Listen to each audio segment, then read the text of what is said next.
Hi guys, welcome to our channel English Learning by Gyan. In this video we will learn the meaning of although in English and Hindi with example sentences.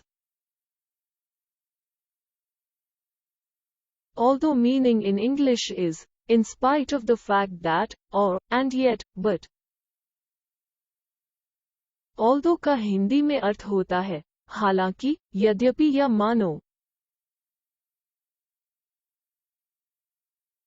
Example sentences. Although he was ill, he went to work.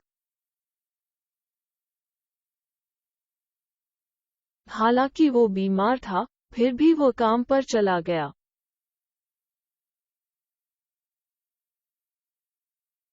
Although you are rich, I doubt you are happy.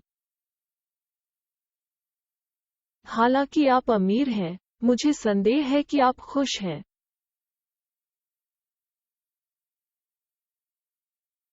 Although he was tired, he would not stop working. हालांकि वो थका हुआ था, फिर भी उसने काम करना बंद नहीं किया. Although I may be unhappy, I won't commit suicide.